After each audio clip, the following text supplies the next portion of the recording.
Hello, my name is Alejandro, and in this video, I will present the diagnosis of an organizational process focused on a box manufacturing, packaging, and dispatch workplace located in Santa Catarina, Nuevo León. The purpose of this analysis is to evaluate the current state of the process in terms of competitiveness, productivity, ergonomics, sustainability, worker well-being, and alignment with the organization's mission. The company's mission can be understood as delivering packages and shipping support efficiently, safely, and reliably. Therefore, competitiveness in this context means being able to produce quality boxes on time at a controlled cost with safe and sustainable operations. First, I will explain the initial state of the process. The original system has a vertically integrated assembly line with three connected branches: box manufacturing, packaging assembly, and logistics. The dispatch and logistics and dispatch. Materials involved sequentially from corrugated sheet receiving, cutting, printing, slotting, folding, and gluing into packaging, labeling, sorting, palletizing, and truck loading. This mapping showed a continuous value stream, but also strong dependence between production and shipping, meaning that any delay in manufacturing directly affected dispatch performance.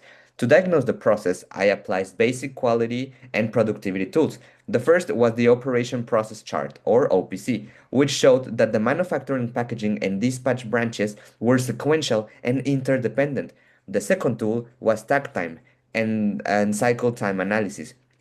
The required takt time based on shipping demand was 40 seconds per unit, while the average cycle time at the folding and gluing station was 52 seconds, with variation from 45 to 65 seconds.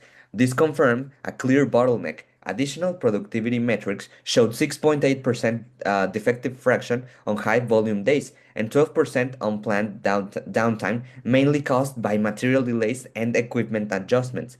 These findings demonstrate poor synchronization, unstable flow, and reduced competitiveness because the system reacts to dispatch urgency instead of operating within a balanced and predictable rhythm. Now, I will address ergonomics and space design using at least two tools from these topics.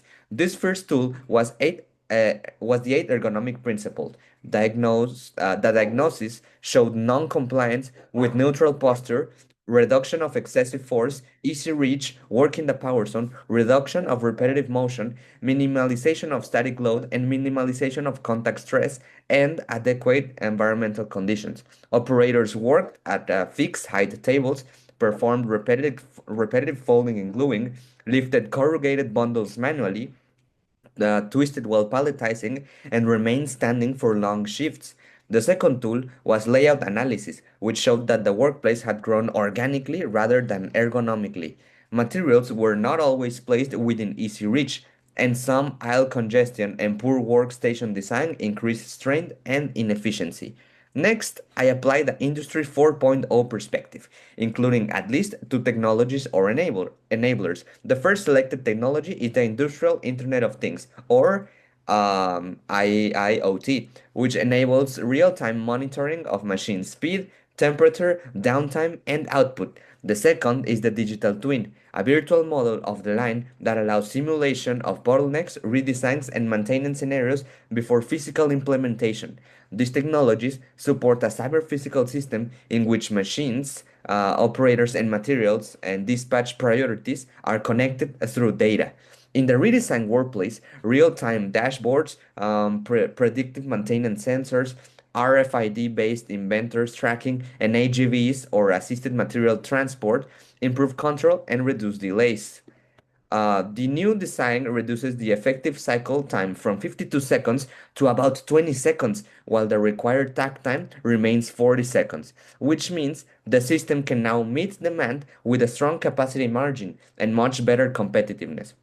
Human factor involves first, height adjustable workstation, improve physical adaptation to worker anthropometry. Second, smart ergonomic monitoring, such as wearable or vision systems, help detect poor posture, repetitive strain, and prolonged static positions.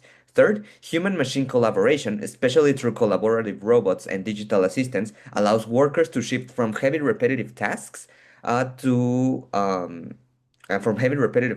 towards supervision, quality control, and exception handling. This shows that human remains central in Workplace 4.0, but in a more intelligent and supported role.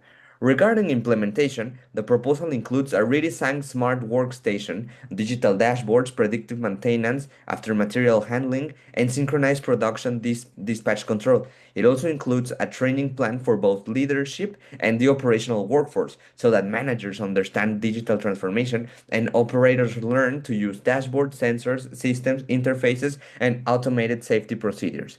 In terms of standard norms, safety and sustainability, the original system showed risk related to Mexican STPS regulation, especially the norms 01, 06, 035, and 036. The proposed Workplace 4.0 improves compliance through better layout control, digital traceability, automated monitoring, and safer handling practices. Sustainability is also strengthened through energy monitoring, waste reduction, smart HVAC, and a better material traceability. Finally, the proposal addresses citizenship and ethics. Worker well-being is improved through lower physical strain, better workstation design, reduced repetitive work, and at better safety conditions. At the same time, the ethical risk of job displacement is addressed through reskilling and continuous training. So technology is not used to exclude workers, but to transform their role and increase their value. In conclusion, this diagnosis shows that the original workplace and had significant productivity, ergonomics, and compliance problems that limited competitiveness. However, by applying process analysis tools, ergonomic principles, the Industry 4.0 technologies, and human factor 4.0 concepts, the organization can move towards a smarter, safer, more sustainable, and more competitive operation aligned with its mission. Thank you.